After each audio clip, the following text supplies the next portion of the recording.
improving healthcare systems and health data and research, especially for Medicare and Medicaid programs.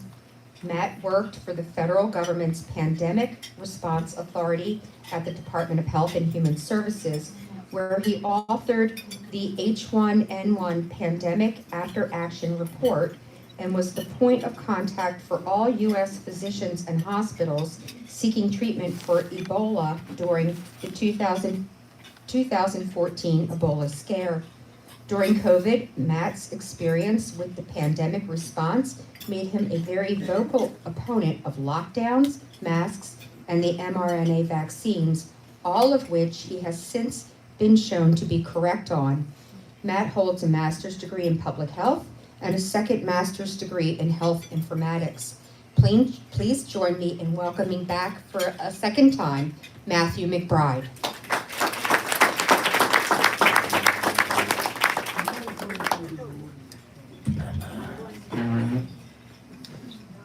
Does the mic work this time? The last time it was like working and then not working, and then working and then not. I should warn everybody, as I was coming up here, my wife told me that her patients, 5 of her patients were diagnosed with COVID. And I was like, uh-oh, I don't have any symptoms. That must mean I have COVID also. And so this might be a super spreader event. So if you leave without any symptoms, that means you have COVID, okay? Alrighty. So I won't be able to tell you which vaccines are good and which ones are bad, but what I hope to accomplish is to give you some of the background, educate you a little bit on the circumstances for which you might need one, and when you might be able to have a pretty good idea as to when you may not be being told the truth from our health authorities. So I've titled this Baby versus Bathwater. I'll say at the very beginning, I was woken up recently over the last couple of years, as were many of us. My experience with working directly in pandemic response for the federal authority, I've worked with the people who I trusted these people, and then to find out later that they're just all kind of, evil and lying and that sort of stuff. So I am not anti-vaccine. I'm very much use the data and figure it out for yourself whether or not it's effective and the risk versus reward. So next slide. Okay, so recap. Why are we here? Because next one. In 2019, we were all like this with our doctors. Next slide. And now we're all kind of like this with our doctors, right? So, next one. So let me give you some background.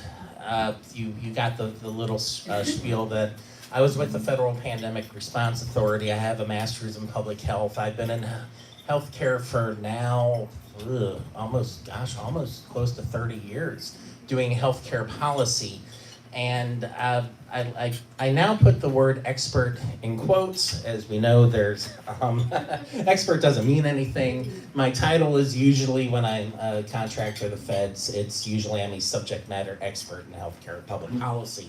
So I'm not a data scientist, but I work a lot directly with data scientists. They give me their information.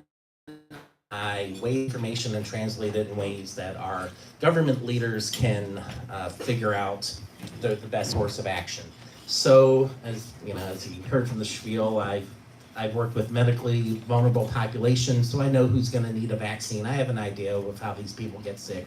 I worked with hospital systems for about 5 years. I know why they need to stay in business. I know all the little dirty tricks that they use to stay in business and get money when they're not supposed to. Pandemic response, oh yeah. I mean, those of you who know me are aware that I have relied greatly on this over the last couple of years. I've spent 4 years with the Assistant Secretary for Preparedness and Response, where I basically authored the H1N1 Pandemic After Action Report. You probably didn't even know that there was one because nobody ever said anything about it. They all pretended like there wasn't any roadmap through COVID, but there was.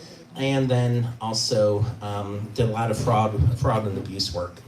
So next.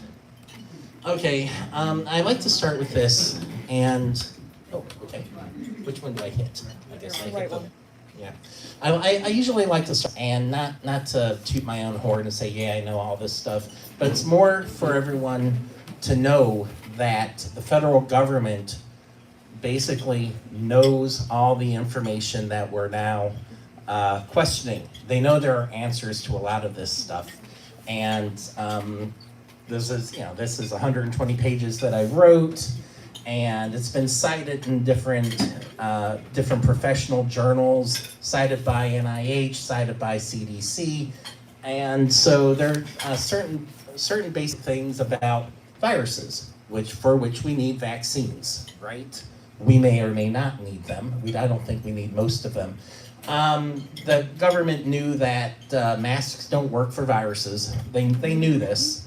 They have to be rated, fit tested, and you have to be trained to use them. And I think it's interesting in how it was worded in this after action report. It was worded in a way that this was obvious to people, that this was obvious to the people in charge, that you can't use masks for this. And during Ebola, one of the giant problems we had were the health workers in Liberia dying because they didn't know how to use their PPE properly. They weren't trained, so they would die from Ebola. They would self-infect. Also, this is a big one. This was covered up. There's a deadline for vaccines if you wanted to bring a pandemic. I know that there were a lot of scientists during the pandemic saying, and I was like, you can't have multiple waves. You can have one. That's like the most basic principle of novel pandemic viruses, one and done. And then I completely lost my head when they started switching from deaths to cases. That's data fraud. And then when they pulled in the masks, man, by that time I was ready to pull out the pitchforks. And that's when I met a lot of you guys, actually, because I went online and just started going after these people. Okay, Farr's Law, this is the one and done thing. You will have epidemics rise and fall in an approximate bell-shaped curve. Now these are COVID. It didn't matter the lockdowns. It is a law of nature. You will have an approximate bell-shaped curve as an epidemic, a virus for which you may or may not need to be vaccinated, goes to a population. It's just the way lockdowns don't work. It's just you will have a curve no matter what you do. You might be able to flatten the curve a little. Oh, look at that. You might be able to flatten the curve, right? But this just blows my mind. We were repeating the mantra, flatten the curve. Nobody knew it was referring to Farr's Law. They just were like, oh, we have a curve. Yeah, we have a curve, and this is how we save it. You don't see multiple waves in there or anything like that. Yeah, so it was like, oh, flatten the curve, blah, blah, blah. And in theory, it could work, but again, unless... it just kind of confused me that we had professional level epidemiologists saying, we can flatten the curve, but if we shut down all the little businesses and force everybody into the one single Walmart. I'm like, what are you doing that for? It makes no sense. In fact, you're going to speed things up. It's just, yeah, this is why I'm losing my hair, because it was falling out. Okay, so audience question time number 1. Is this a bell-shaped curve? Are you sure? Yeah, okay, alrighty. No, it's several bell-shaped curves. Well, you look at that. Yeah. Farr's Law says you can only have one. Why do we have, 6 there? Okay, question time number 2. Who is dumb enough to think this is a bell-shaped curve? Yeah.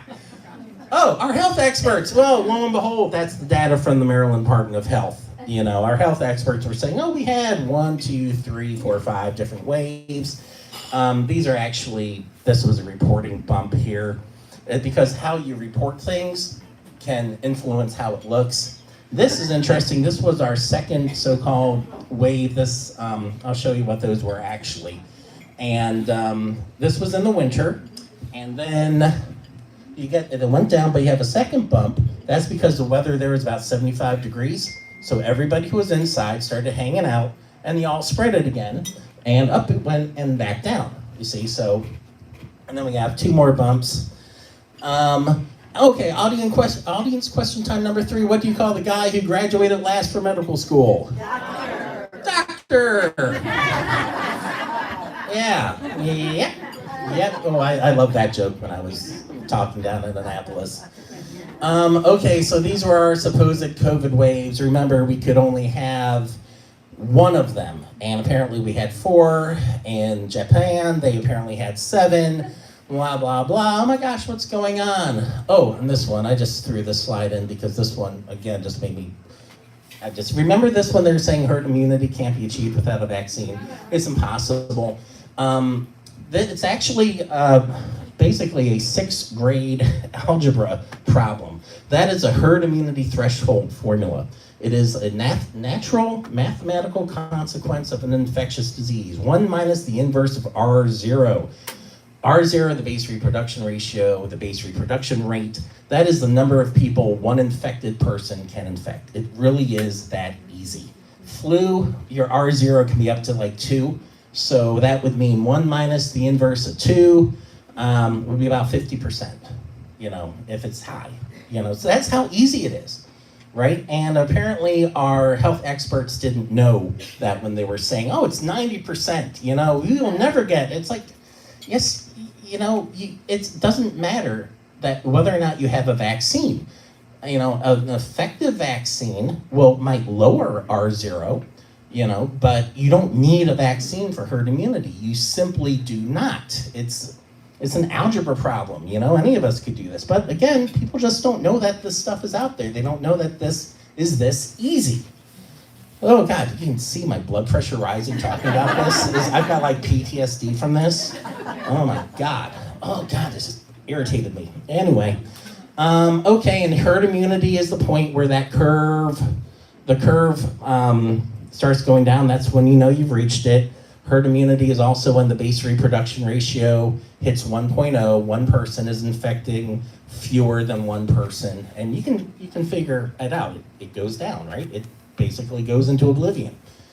Okay, so every virus has a unique combination of base reproduction ratios and infectious periods that can identify the pathogen that is causing it. So, lo and behold, and this is what got me in real trouble. This is what ended up getting me fired. Thank you so much. Thank you. I am proud of that. Okay, like measles. That one really goes around. Measles is airborne. That means if somebody here has measles, you are breathing it out. It can linger in the air for up to 4 hours. We can all leave the room. We can all go home. One of the waiters, waitresses, staff members can come in here and get measles from it 4 hours later. Then that's why it's R0, 12 to 18 people. If you have measles, you can infect 12 to 18 people. Infectious period 7 to 10 days. And those are all just the herd immunity formulas, or thresholds, 1 minus the inverse of the R0s here. You'll notice that there's some overlap between them, but you're talking 2 different variables. You're talking the R0 and the infectious period. So getting two of the viruses to kind of align, it's not gonna be that easy. In other words, you're gonna really be able to tell the difference whether or not in the data something is influenza that mysteriously disappeared, or if it's COVID or coronavirus, right? Basically, you can do this, right? There is some overlap. Okay, so this is basically what got me fired. In fact, this was, it took me, let's see, I started this algorithm it was like August 2020. I didn't finish it until October 2022 because I had to figure this stuff out on my own. And eventually I got everything to work. And it was like October 2022, and I was like, I'm gonna put this out online and show people, you can tell whether or not the second COVID wave was influenza. And then I was like, this is gonna, people were watching me at the time. I had people from Oxford University, the Oxford AstraZeneca vaccine, that sort of thing. I had them looking at me, I know. I had some epidemiologists from Fort Detrick was trying to mock me on Twitter, and a guy flamed that person. She ended up like insulting me and leaving, and I laughed maniacally. So anyway, I'm gonna patent this now. Basically that combination of R0 and infectious period allows you to identify what the pathogens actually were from the data. And so 91.98% chance that our initial COVID-19 wave was actually a coronavirus. Okay, alrighty. Second COVID wave, 98% chance that it was flu, right? 0% chance that it was coronavirus. Because when you have a flu, people are being infected more slowly. They're going into the hospital more slowly. It's going to be a different shape, but you're still going to get that same curve. Delta wave, that was a 97.23% chance that it was flu, 0% coronavirus. And the final one's the one that kind of made me giggle. Omicron was either influenza or it was a Black Death. Like I said, there is some overlap in the numbers, but basically, I think we know it wasn't the Black Death. It's like 74% chance it was a Black Death, 16% chance it was that it was influenza, you know. But again, 0% chance that it was coronavirus. And so obviously it was influenza since we weren't all dying in the streets. When something else is interesting to note during Ebola, which is an actual, real, deadly disease, and I recommend not getting it if you can avoid it. When that stuff happens and passes in through a populated area, people will panic and they will flee. People will literally be dying in the streets. Now, if COVID was so deadly as they claimed, we should have been seeing that, when in fact, I can use this image. See that little red line? That is the hospital occupancy rate, 85%. That is the financial sweet spot for hospitals want to have 85% of their beds filled. That's when they make the most money. You'll notice for something so deadly, it wasn't even causing the hospital rates to, there was nobody in the hospital. Nobody. But yeah, we were all about to die and no one was in the hospital. So I guess they were dying in the streets, but I missed it. So the point of all this is there are known principles governing when people need vaccinations. You can tell. So the next time an expert says something like, can you have herd immunity? No, you can't. You can't have herd immunity. Oh, wouldn't you know, herd immunity doesn't apply to COVID-19 because like magic or something, right? It's magic. And even Johns Hopkins, this guy I think was our health secretary, Sharfstein. Oh no, yeah, herd immunity, it works different for COVID-19. Oh, it does, because do I need a 6th grader to show you how to do an algebra problem? And at one point he said herd immunity was 90 or 95%, and I was just bashing my head. I'm like, oh God. Yeah, so I found this one. This one's pretty interesting. As we have found out, corruption in science is rife. And so this is a tweet that somebody put out about the amount of money the pharmaceutical companies were giving to certain senators when they were questioning Robert Kennedy back in January. So this was 9 months ago, and I'm sure it hasn't gone down. Yeah. So yeah, there's a lot of money to be made from all this, right? And again, this is something, I don't have to put this in, I'm just kind of tooting my own horn here. When I came out, and first in 2020, I pointed that the positivity rate was going down because as the infection dies down, your hospitalizations will go down because your cases went down, the positivity rate will go down, your deaths will go down, blah, blah, blah. And Hopkins produced a curve clearly showing this beautiful bell curve with the positivity rate going down, like Farr's law. And I said, that means that this pandemic is over. Remember, this was before, we suddenly had like 15 different waves coming, and I was still kind of naive. And it got shared at least 155,000 views or something. It went viral, and that's when I started getting, PolitiFact, Fact Check Me, Associated Press, Reuters. I got the guy from Oxford calling me some place in France, fact checked me. I'm not kidding. It was like crazy.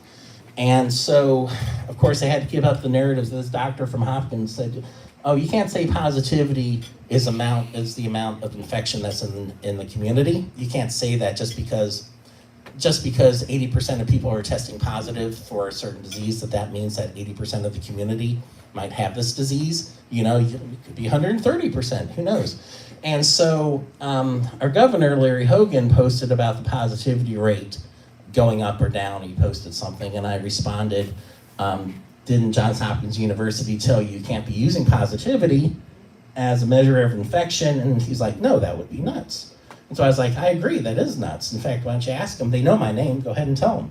You know, so basically what was happening was, this is an example of the supposed experts telling us one thing, while at the same time telling the governor the exact opposite. You know, and Larry Hogan, he's not a healthcare expert, so I wouldn't have expected him to know any better. You know, and Hopkins has that name behind him, so basically anything they say is like, you know, it's gold. Okay, so how can we tell when we are being misinformed or even lied to by the people we're supposed to trust? Well, we have this beautiful thing called the scientific method, and every time I bring this up to certain people, God, it makes them so mad. Because this is the way that you can tell if somebody's full of BS, or if a study is full of BS. So in the old days, before we really started with this kind of the data and all that stuff, we used to have astrology and augury and alchemy and all these sort of pseudosciences. And but today now we have a lot of data. You have a lot of supposed experts trying to use data to make their point. So it's really for political agenda. And Lysenkoism is that's the example I like to use. Lysenkoism is like COVID in the 30s before there was COVID. He was a Soviet scientist, Lysenko, and so he came up with this idea about genetics that was contrary to, was it Mendelian genetics or something? It was his own kind of fuzzball idea, and Stalin liked it. So suddenly you had to repeat everything that Lysenko was saying, no matter how full of crap it was, or Stalin would throw you in jail, you would lose your jobs, you know, you'd be censored. I'm still talking about the 30s, not COVID right now, right? Yeah, so it's basically the same thing, right? So it's real simple. Science is repeatable, falsifiable, and you make predictions that align to observations. That's it. And one wrong prediction means the whole theory is wrong. So, okay, it's not science if they're changing data sources, changing their metrics, using different studies to show different things. Again, climate change is a huge example of all this when they change their data sources. That means it fails repeatability. It's not science, it's prophecy, basically. Fails falsifiability. You have to give somebody the data to be able to look at it and allow them to say something is wrong. Some examples, like don't do your own research. You know, what we call that informed consent, which has been a cornerstone since the Holocaust, is you're supposed to tell people to do their own research so they can make their own ideas about what their medical treatments, but we're not supposed to do that anymore. You know, we're all gonna die from sea level, the science is settled, you're a conspiracy theorist, yeah. And of course, it's predictions. If you say something and the predictions don't meet your observations, then it means the whole thing's wrong. And that's actually pretty common because sometimes the prediction is too broad or too narrow. You're supposed to go back, adjust your theory a little bit until you get it right. Yes? 2-minute warning. Okay, great. I am mouthy, I'm wordy. No, you're doing great. Oh no.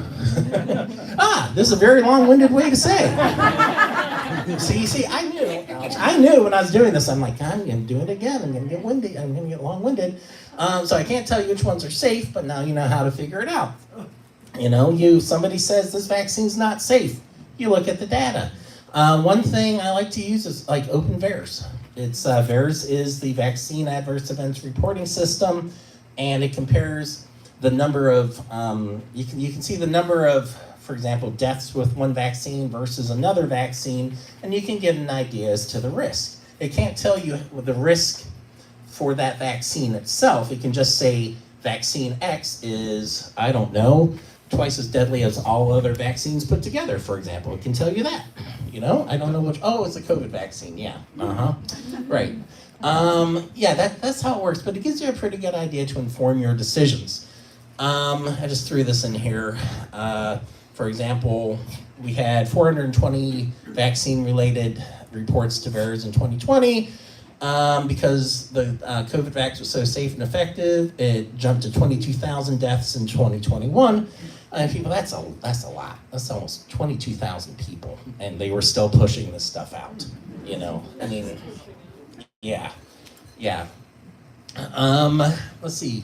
So I added polio and measles because those are both.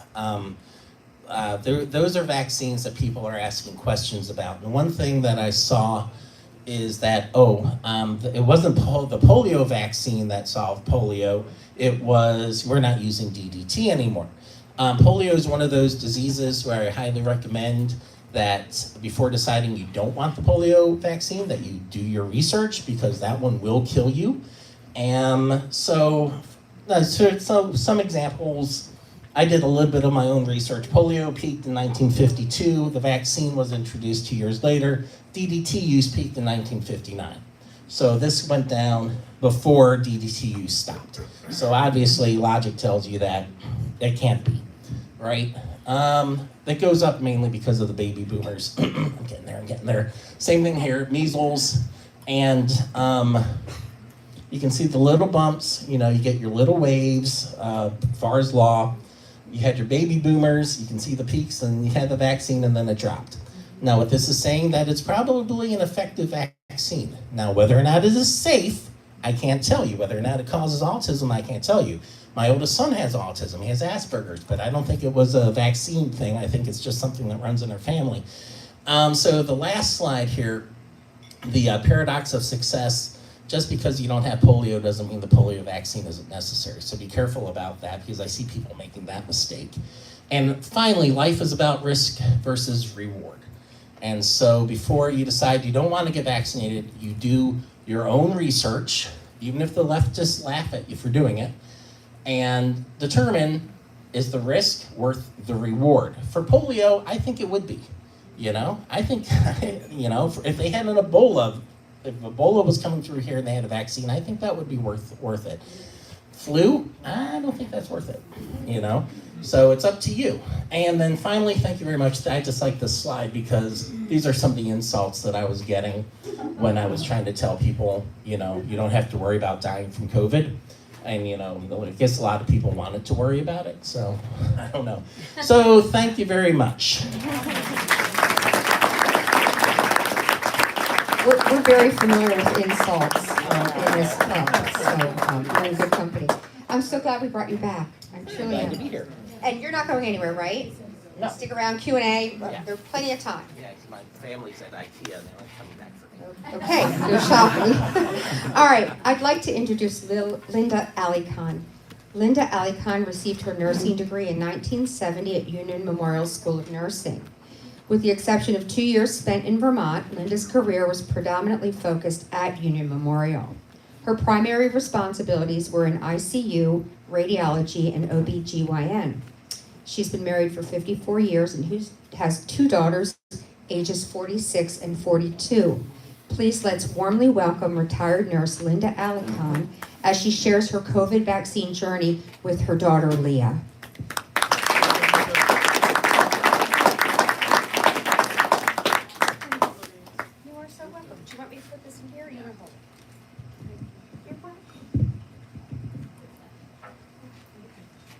Good afternoon, and thank you for having me.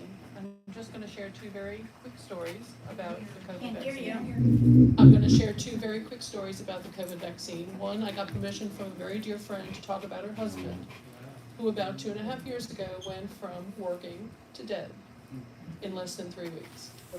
He woke up with an upset stomach, really feeling bad, and she said in all the years they had been together, she doesn't even remember him ever throwing up because she just didn't get upset stomachs. But he felt really, really bad. They called the doctor and asked if they could possibly see the doctor that day. Fortunately, they did. Not that it would have made a difference. The doctor ran a lot of tests, and about 3 or 4 days later came back and said, your entire liver is a cancer tumor. So this man went from being perfectly fine to dead now in 2 weeks. I can also comment that my husband had looked after this gentleman for some heart problems. And as he said, if there had been anything wrong with his liver before this happened, it would have shown up in all the tests that he was having because of some heart issues. And nothing had shown up. The doctor told my friend and her husband when he was in hospice that he felt this was a turbo tumor caused by the vaccine. They were vaccinated, they were boosted, their jobs depended on it, even though I was saying, please rethink before you do this, but they went ahead and did it. After all, TV told them to. My own personal story is my daughter, Leah. She just turned 46 last week. She has Down syndrome.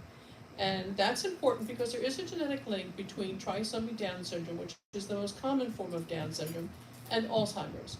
But generally, you do not see Alzheimer's in these people until they're well into their 50s or early 60s, if they live that long, because typically somebody with Down syndrome doesn't. They have born with heart problems, which usually takes their life somewhere in their late 40s to early 50s.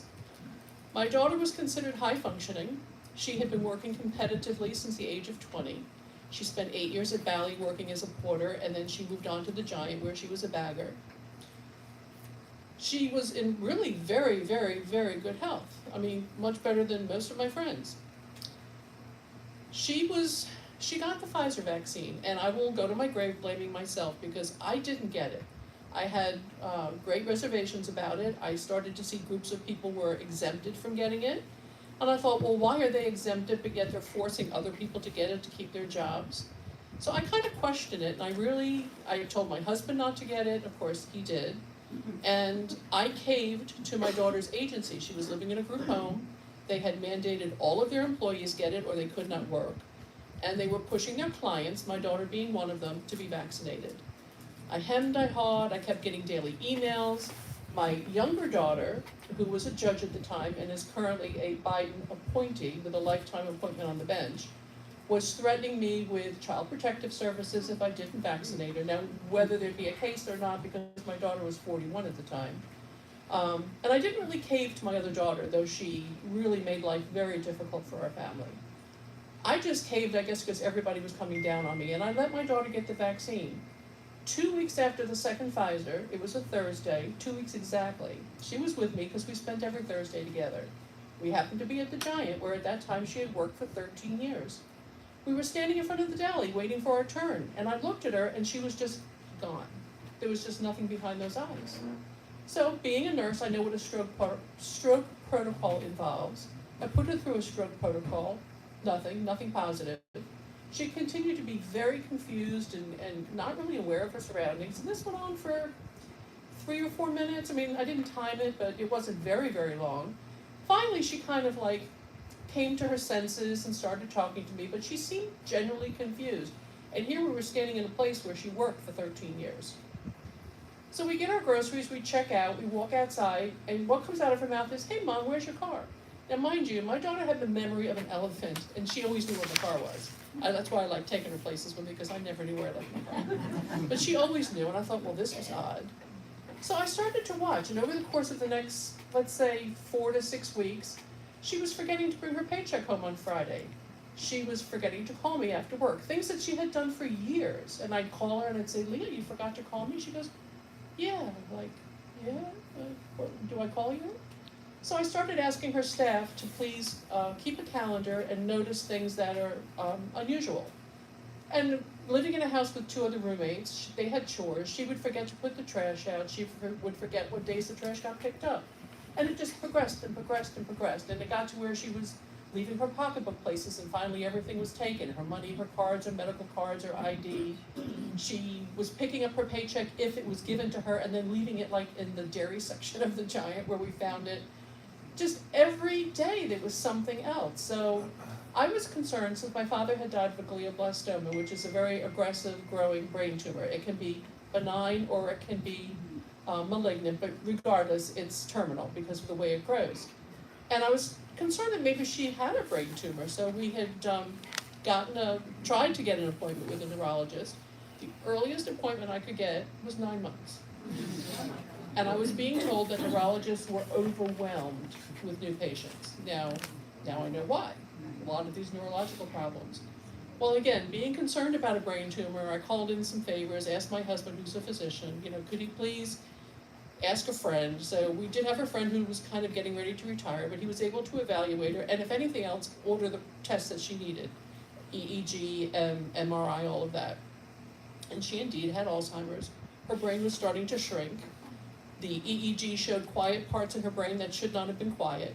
And at that point, it was progressing pretty rapidly. And now this all started in March of 2021, 2 weeks after her second Pfizer. This December, we finally had to say she was going to retire from the Giant because she really was not performing well. She was walking out before her shift was over looking for her transportation, and it became a safety issue.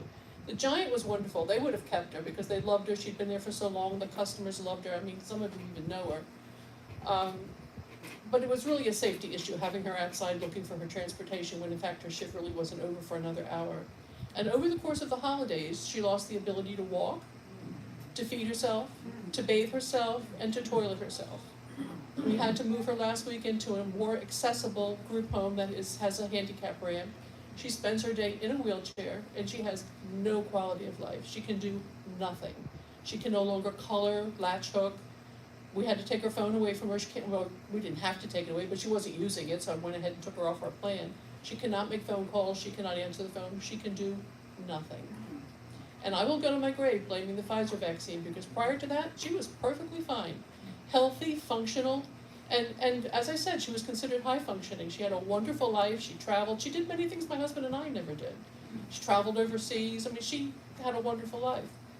But that Pfizer vaccine changed her, and I will believe it. Do I have any confirmation? No. But when I told the neurologist my story that I just told you, he shook his head yes, and he made some notes in her chart.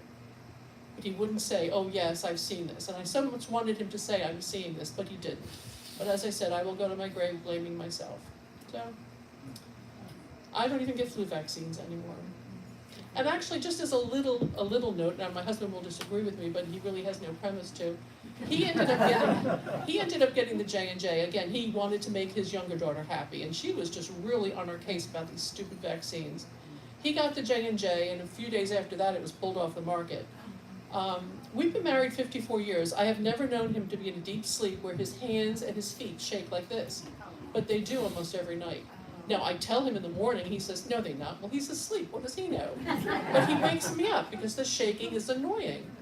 He never did that. And as I said, we've had a lot of years together, and he never, ever did this. But after the J&J, about a month later, all of a sudden at night when he's in a sound sleep, he's shaking.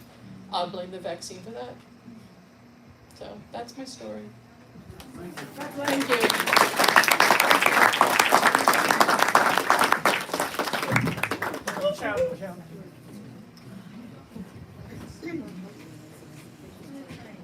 So I can validate what Linda has said because I was one of those customers that Leah serviced in the Giant, and I did see her more recently out, and I witnessed for myself, as did my friend Susan, her decline. Very, very sad. And I showed you a picture of her today. Yes, it's very sad because I knew this young lady. She's a shell. There's just nothing inside of her head anymore. But you did what you thought was right, Linda. I caved to peer pressure. It was peer pressure. A lot of us You do. know, It's yeah. okay. All right. I need to go over to my notebook.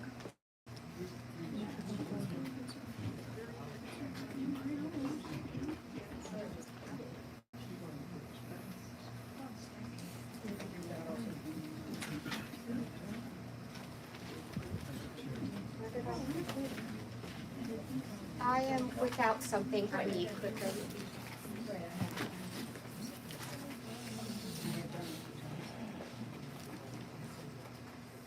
My apologies.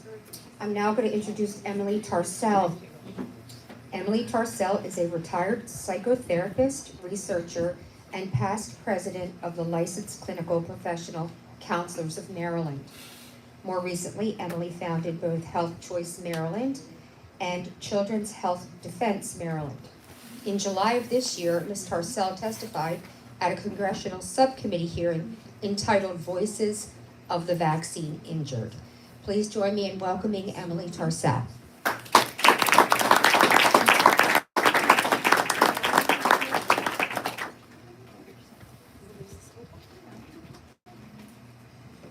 Emily? Can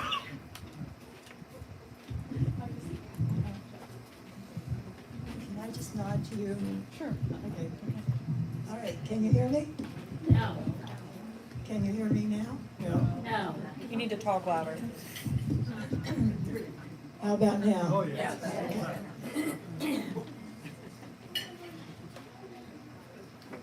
Okay, well, good afternoon, everyone, and thank you for inviting me to share and for this timely topic. Now, some of you may know that past July 15th, Senator Ron Johnson chaired a hearing in D.C. In the Senate Permanent Subcommittee on Investigations titled Voices of the Vaccine Injured. And I was honored to be on the panel, and I thought a good way to succinctly tell my story today would be to show you a video of the 5-minute testimony. I don't have that. It's not on there. It's the one before that. That's the one before.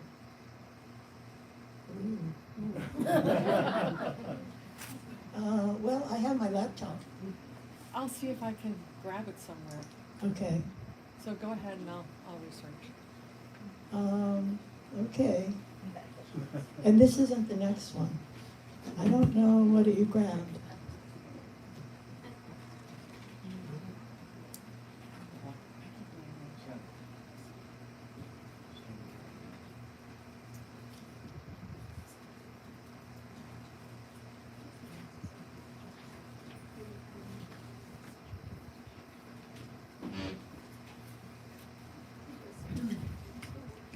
I have my laptop if you want to try that. That's not gonna work. Do you want to bring it up on my laptop? No. There you go. There you go.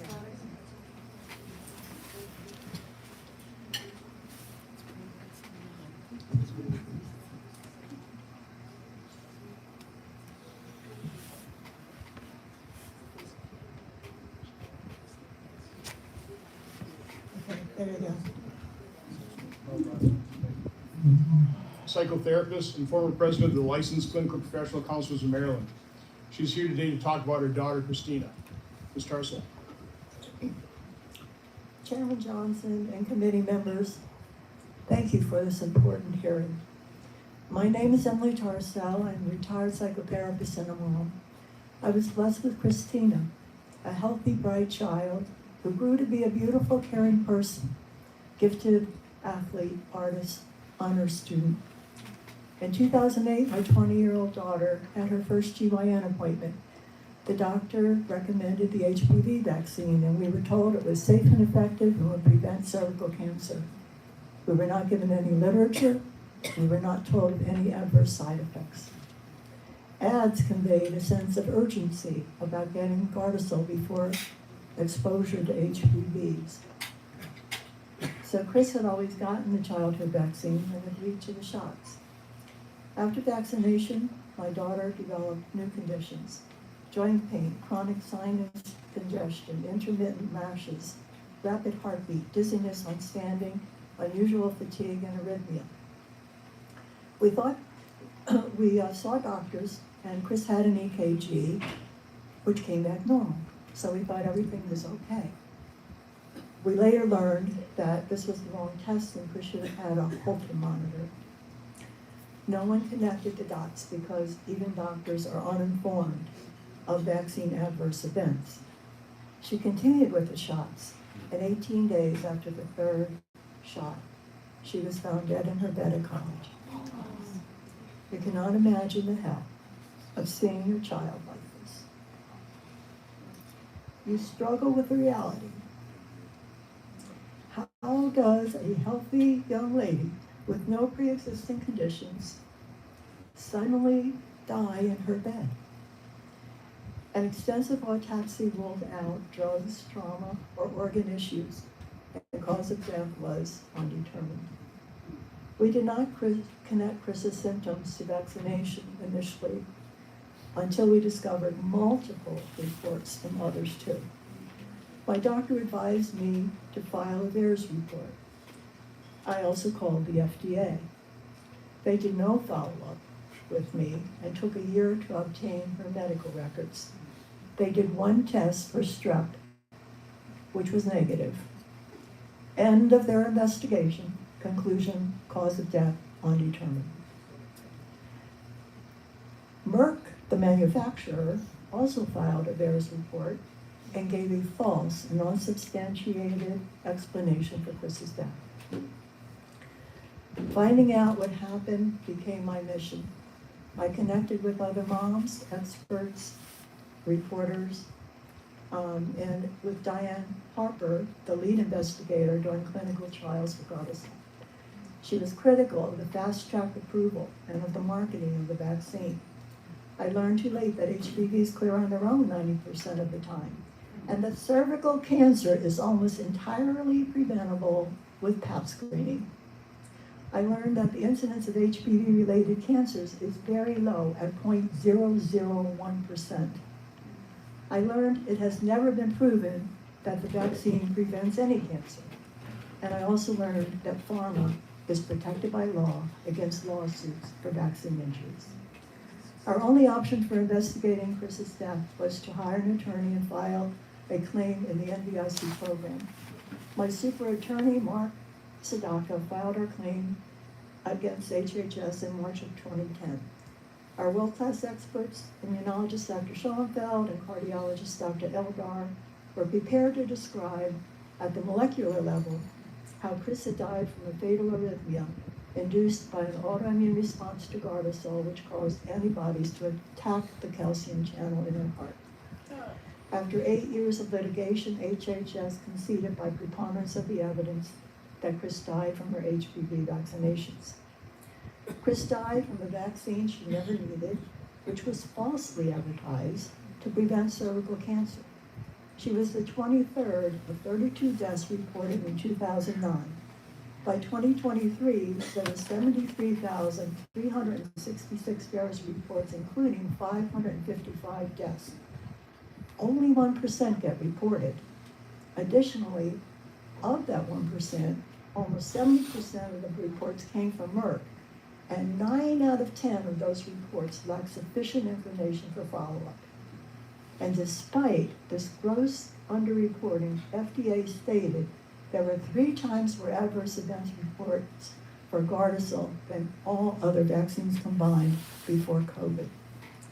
The public has been misled and misinformed about the risks and benefits of the HPV vaccine. And to that end, I am here on behalf of Chris to raise awareness to help others. Our website, GardasilHPVTruths.com, has much documented information, including 90+ studies. Thank you for listening.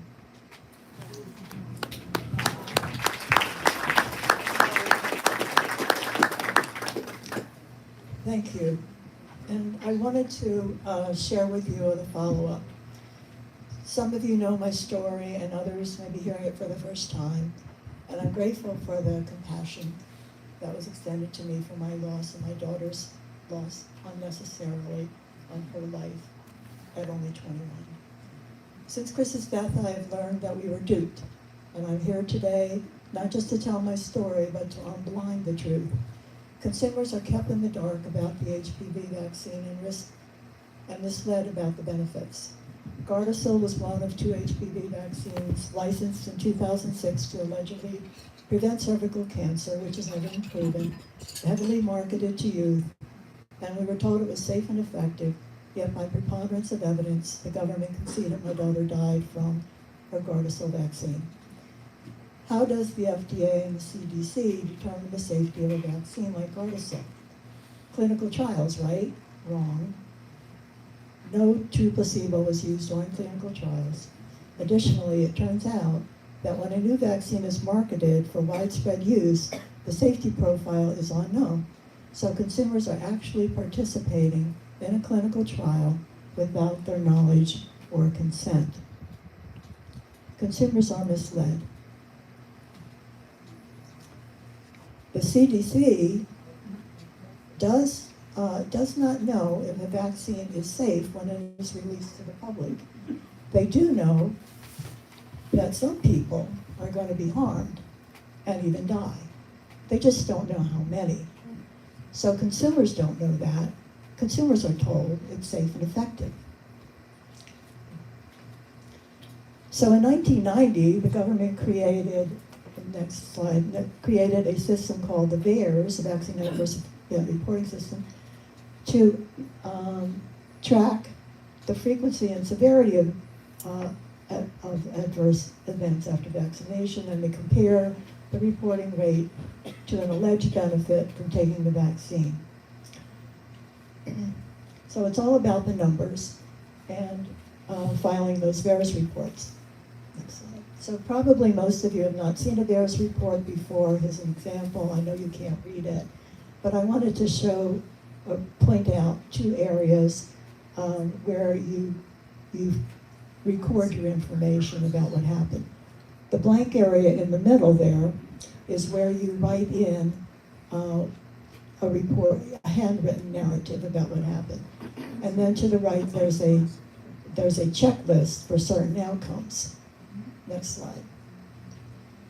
A close-up of the checkbox lists conditions that include death, life-threatening illness, ER or doctor visit, hospitalization, prolongation of one, or permanent disability. And pay particular attention to that last one, permanent disability. I'll be talking more about that later. Anyone can file a report. They vary in length, and content, and quality, and the reports are publicly available online. So after Christina's death, I went online to CDC Wonder to read VAERS reports, thousands of them, and I noticed a very disturbing trend. Cases that certainly seemed serious were being coded as non-serious. In this example, a physician is reporting on a patient who developed lupus 6 months after the third Gardasil shot. And he did not wish to be, next slide, he didn't want to be contacted for any follow-up. The next slide is of a file by a patient herself who records some symptoms after the first shot and then a plethora of symptoms after the second shot, the most serious of these being stage 3 cervical dysplasia, next, which is precancer. 1 year after getting Gardasil shot. And this person also put in her report that she thought that these conditions were caused by the vaccine and that something was wrong with her immune system. And this is coded as non-serious. Now, I'm not a physician, and I think that everyone would agree that lupus and stage 3 cervical dysplasia are serious events. While the report of an event does not necessarily mean it's causally related to the vaccine, it should be properly coded for further investigation. Other reports coded as non-serious included multiple sclerosis, Bell's palsy, non-Hodgkin's lymphoma, chronic severe joint pain, hospitalization, stomach paralysis, autoimmune muscle disease, and much more, all non-serious. So just what constitutes a serious event? In August of 2009, the FDA and the CDC published a safety surveillance report in JAMA, Journal of the American Medical Association, and it was a survey of VAERS reports 2.5 years post-licensure. Their definition in the report of a serious event was basically congruent with the list we saw earlier in the checklist on the VAERS form. And they cited their source as being Code of Federal Regulations, Statute 21 CFR 31480. However, when I looked up that code, it was different with regard to the last item. Next slide. The legal definition included a condition with persistent or significant disability or incapacity. It was considered to be serious. However, on the VAERS form and the CDC report, they had truncated that definition to be just permanent disability. Now, while the two overlap, they are not the same. And I knew from reading various reports that many reported what would be considered persistent or significant disability or incapacity, such as chronic fatigue and pain and inability to attend school or go to work or participate in daily living. So the term permanent disability seemed to fail to capture this widespread condition. So I wondered, next slide, did the truncated definition of serious event affect the reported rate of serious events? Next slide. What was the reported rate of serious events? And how did the FDA and the CDC determine that? Well, according to the CDC article, they calculated the rate of adverse event reports by dividing the number of reports by the number of vaccines distributed. Next slide. Now, the problem with that is that we know from a Harvard Pilgrim study that the numerator is underreported, and in this case, the denominator is inflated. It's inflated because they use the number of vaccines distributed, not the number of vaccines actually used. In addition, they did not adjust the denominator for the fact that 60% of the participants got 3 shots, and of the remaining 40%, at least some of them got 2 shots. So that would affect the outcome. Next slide. Then to determine the reporting rate of serious events, they divided the number of serious reports by the number of adverse event reports. And that came to be 6.2%, which they considered not to be a concern. Now, were the serious reports also underreported? Next slide. Well, curiously, Merck, the manufacturer, filed almost 70% of the reports, and nearly 9 out of 10 of them lack sufficient information for follow-up. So that means 7,630 of the cases would likely not be further investigated as serious reports. So Merck's incomplete data lowered the overall rate of serious cases. So, next slide. On the basis of the flawed data, the CDC determined the reporting rate for serious events, as I said, was 6.2%. And I read that in disbelief. My review and tabulation of a few thousand cases suggested a much higher rate, and I wondered if the reporting rate of serious cases would have been different if they used the legal definition. So, next slide, to condense a few years of work into a few sentences, I teamed up with a statistician and researchers at the University of British Columbia to explore the question. A panel of 10 physicians were given blocks of various reports randomly selected from 2,000 cases. These were from the same cases that the FDA and CDC had in their report, and the doctors were asked to rate whether or not the case was serious based on both definitions, both based on the CDC, FDA definition, and based on the legal definition. And next slide. The doctors determined that based on the CDC definition, that 12% of the cases were serious, and based on the legal definition, 24% of the cases were serious. That's almost 2 to 4 times more serious reports than the government stated.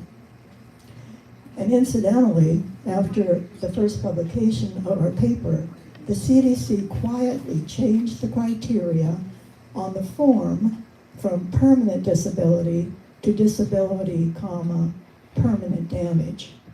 That is somewhat better, but is still misleading and not the legal definition. Next slide. So why does this matter? The CDC has said that clinical trial details and non-serious reports were not reviewed. It is the rate of occurrence of an event which is used for signal detection. As Mr. McBride alluded to, the VAERS reports depend on these rates. So if they're mislabeled, a report does not count clinically and it's not investigated. So that means all of those cases erroneously coded as non-serious with outcomes like lupus, blood clots, autoimmune disorder, disease, heart arrhythmia, cancer, and more were treated like they never happened. Now, the CDC itself admits that there are many problems with the VAERS system, and in 35 years since it was created, they have done nothing to fix it. And they like to say that there are other systems that will track vaccine safety, namely the Vaccine Safety Data Link and the Clinical Immunization Safety Assessment. However, neither of these systems is activated unless the VAERS first identifies a signal. And these systems have problems of their own. For example, in a study by a researcher, Scholl et al., next slide, they found that there is a lack of evidence in the coding of adverse events. There's a lack of evidence that the coding of adverse events is a reliable, unbiased, reproducible process. And next slide, they were surprised, as were we, that the system that forms the basis of all regulatory safety reporting has been subject to so little publicly available research on the topic. Next slide. So we don't have time today to discuss the other systems, but they are discussed in more detail in our paper. And to summarize, they seem more designed to dilute detection of serious outcomes rather than capture them. In fact, all of their surveillance systems seem designed to significantly underreport serious events and dilute signals of harm from the vaccine. So next slide. So it's up to us. Take off the blinders, demand change, and please support our change agent, Senator Kennedy. Demand true informed consent, demand the right to choose. Next slide. And I hope that I've given you some food for thought to question the safety of the HPV vaccine so you won't be duped. And more stories, information, and references are found on our website. And as Louise may have mentioned earlier, Health Choice Maryland has handed out these pamphlets about HPV risk for your information. And also, there are some books on the table. One of them is free and donations are appreciated. This is regarding veterinary and holistic medicine. And hot off the press, a book by Dr. McCullough and Dr. Leek. It's #1 on Amazon in its category. Retails for about $30, but we're offering it to you for $20 today. There are other books just for your, to browse through. And also, I'd like to acknowledge that John also created a flyer about a possible about a bill that passed in Idaho. Okay. And would you like to say what that was? This past July, the state of Idaho, there's this wonderful woman, Leslie Manukin, it stands for Health Freedom, I believe. They passed a bill in Idaho that disallows any mandate for vaccines to work or to go to school. It's the first legislation of its type in the country, and it's a model for other states to follow. And Idaho is developing a toolkit that other states can use to duplicate their legislation, to try to have that kind of legislation in their state, in your states. Again, it prohibits any mandates for vaccines for to work or to attend school. Okay, thank you, John, and more food for thought. Thank you very much. So I'm going to I'm gonna skip around. We're gonna just handle a few things of business, and then maybe we can get to some Q&A. Maybe we can ask these fine folks to hang out and chat with us afterwards. The Bowman is not kicking us out, so we're good here. But I needed to talk about action items to follow up these three speakers. There's a flyer on your table about some federal legislation that Emily Tarcell was kind enough to send to us, and I made copies of this for everyone. Emily mentioned to visit the book sale table. This little pamphlet is also on your table from Maryland Health Choice. And then a little side note, I want to encourage everyone in this room to visit Turning Point USA. There is something on that site for every single person in this room. So I want you to do that. And then again, we need committee members, and that's very, very, very important. So Jolie, do you want to talk about the superhero flyer, please? Yes. I don't see it here. Does anybody have the superhero flyer? I do. Okay, I got it, thank you. All right, superhero, this is a way that you can be on the tip of the sword. This is the election data team, and they are looking at our voter rolls. They're looking for dead people. They're looking for people that have moved. They're looking for erroneous duplicate registrations. You can work 1 hour a week. You can work 5 hours a week. This is very simple. We train you. You just do it when you have a chance, and the results go to the State Board of Elections. So please remove these bad registrations off of our list. So this is just a way for you to be part of what's going on here in Maryland. It's really quite exciting. Thank you. Also, Donna did not mention, but I'm going to mention that there is a QR code or a way to donate already to our Angels in Flight fundraiser. You have that flyer on your table. Sophia, did you want to say something about the, can you do it from there? Sure. Hi, everybody. I'm Sophia with Eastside Baltimore County Republican Club. We meet the first Wednesday of the month at Bon Appetito, a really good Italian restaurant on Mace Avenue in Essex. Our next meeting is this coming October, the first Wednesday. Early will be there to sign his book, and we look forward to seeing you there. Please look us up on our website, or look us up on Facebook. Eastside Baltimore County Republican Club. Thank you. I can add another action item. We were going to try to make this a planned event for RWBC, but there's a date conflict. Next Thursday, many of us are going to be attending the campaign kickoff. But if you're so inclined, Dr. Anthony Fauci is one of the featured speakers for Stevenson University. He will be at the Meyerhoff on Thursday the 25th.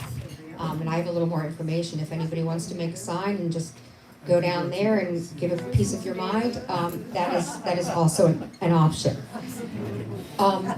Catherine, do you want to go ahead and talk about next month real quickly?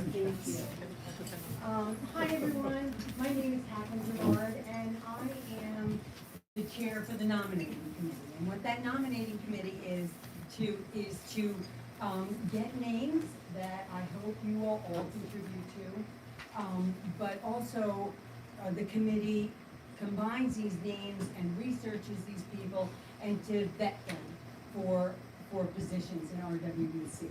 This coming January, we're going to have a couple of positions that are open, and if there's anyone that you would like to nominate for these positions, we'd appreciate it. So this is for the executive committee for RWBC, the executive board. And the executive board consists of Louise, who's doing a fabulous job, and I'm so thankful she's here. But it also means that there's a first vice president, second vice president, third, fourth, however many that each particular club wants to share. Secretary or treasurer, also those positions, as well as anybody who might be interested in one of our committees, as Louise said. So I wanted to introduce Linda Flavin, who's also working with me on the nominating committee, and Lynn Anacolis, who's also working with And any input Tony has, I get them. So, if you have any thoughts on any of these positions in our, on our website, you can go to the bylaws and see what these positions hold and what those positions involve. And we'd love to have you bring your name or a person that you might recommend to me or any of these other two ladies, and we can include them and see if that would work. So I'm presenting this to you now. Next month, I'm gonna present the, pretty much the slate as to who we, are entertaining as a possible position. And then in November, we're gonna vote as an entire club, any member. So thank you very much for your attention, and if you have anyone that you'd like to nominate for this position or yourself, please let me know. Thank you so much. All right, just a couple teeny tiny things left. Thank you, Matt. Thank you very, very much.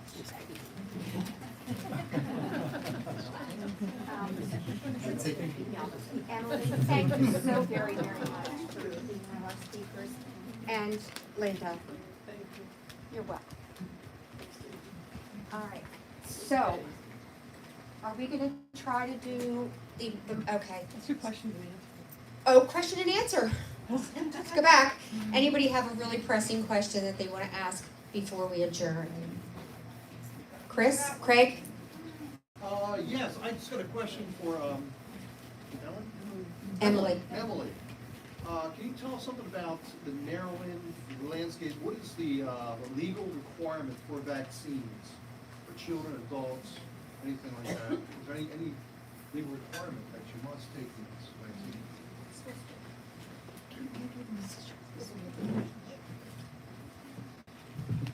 Well, the HPV vaccine is not mandated. And it's been a while since I've had a little kid. So maybe another parent would be more knowledgeable about what the school requires. Okay, so here in the state of Maryland, we do have a religious exemption. However, for some reason, the private schools are not accepting that. The public schools must, because it's the state law. And you do not need to go to your pastor.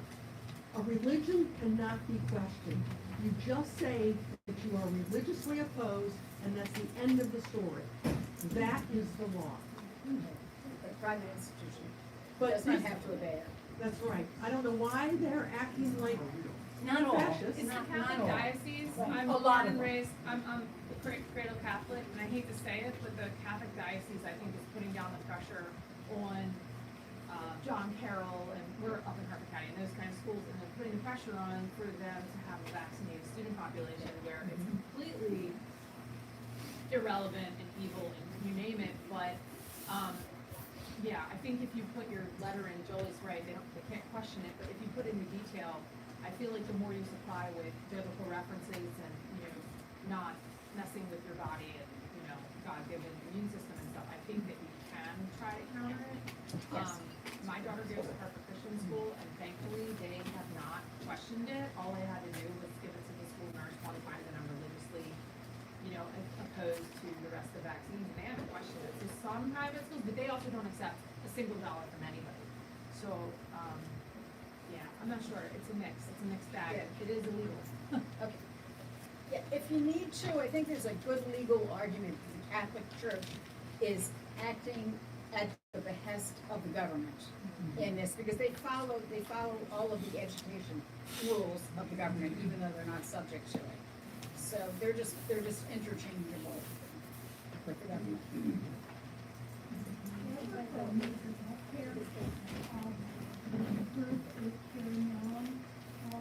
And I've been trying to get out of flu vaccine for 15 years. The religious exemption, they say you have to have a letter from your pastor no matter how long, that's what it says. How often you go, who you are, who they are. No, that is against the law. They cannot drill down on your religion. That's It's right. religious freedom in this country. Right. That's what they say. I work There's information on Emily's website which might help you address that. On the Health Choice Maryland. Health Choice Maryland website. Yeah, Okay. yeah, we cite the law. Are we gonna attempt to do the Maha, the video, just we support? Yeah, so anybody who wants to stay for that. Okay, if anyone would like to stay, there's a little movement, a rally next week. And the request is very, very simple. It's just a shout out to Robert Kennedy Jr. Thank you, we support you. We're grateful for you. Emily's trying to do a little video montage for that. I think, next slide. Oh, we're there. We're at the raffle, but I also want to make note that there is lots of cake in that back room, including a homemade apple cake from our friend Barb Miller. So please take the cake. Can I ask a question? If any of the panelists, which they were all fabulous, thank you very much for presenting. But I understand that there's a coalition of physicians that are opposed to the vaccine. And a lot of the earlier studies were because the FDA approved these vaccines, giving one vaccine to one patient. But when the majority of children receive a number of vaccines at any one period of time during their course of vaccinations before all school, whatever, you have an accumulated effect of everything that's going on and how it disrupts in the body as a combined effort. And there's been a large study that's been going on now. And I think it was presented in July, but to the best of my knowledge, I have not heard anything about it. And I was wondering if you all have heard anything. I think it began as the accumulated effects of aluminum, but I think it progressed after that. But I was wondering if you knew anything more about what that has presented, because I haven't heard anything out of this study. There is something called Physicians for Informed Consent. I don't know if they're related to that. Does anyone know? But there's also a group called the Association of American Physicians and Surgeons. Yes. And they're very good. They're probably the last non-woke Christian conservative group, medical group of doctors that is actually fighting this crap. Yes. So you might want to look them up. That's AAPS, the Association of American Physicians and Surgeons. So they have a lot. I mean, just right here they have the latest news newsletter. It's about COVID-19 injections, harms and dangers, and not exhaustive conclusion. It's Jim McCullough's on this one, Peter Merrick. Also, a lot of good people here. So look that up, the AEPS.org. And also, I think there's a lawsuit filed, I think maybe by Dr. Corey. By Dr. who? Corey. By Dr. Corey. There's a lawsuit filed to say that they haven't been studies to show that having more than one shot at a time is safe. And that's the basis of the lawsuit. But I don't know what the state is about. I also know that